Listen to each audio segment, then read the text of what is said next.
Wake up. These days, mornings are different. It is not the haunting cold or the lack of rest. Pain has been conquered before, the alchemy of optimism used to transform doubt into motivation.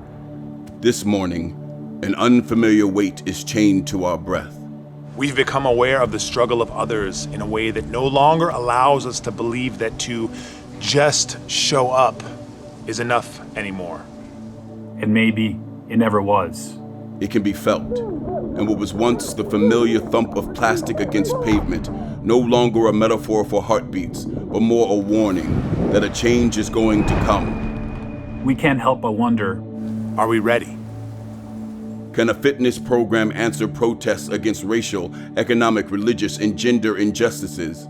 Should it even try? 10 years, 250,000 lifetime members, thousands of testimonies of lives transformed. But there's also been harm. How do I continue to just show up for an organization who I have loved so much when it feels like they haven't loved me back? What do you do when you realize the dream you birth into reality and cradled through infancy has caused the very people you had hoped to serve to feel unsafe?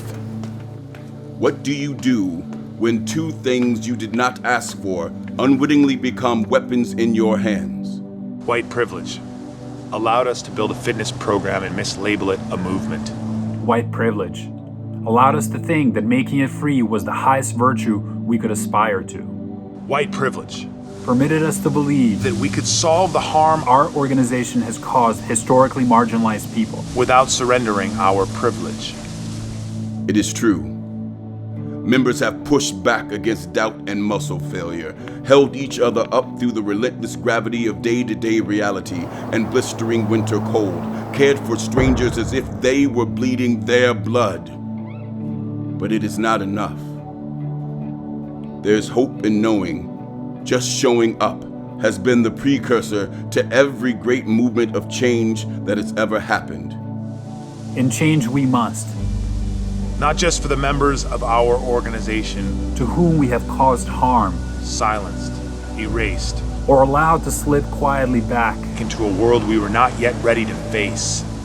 Not just for thousands of possible members, in communities we have not made the effort to reach out to. But also for all the people permitted through our inaction to believe that enacting positive change through group workouts was possible without actively and intentionally making room for all who want to participate.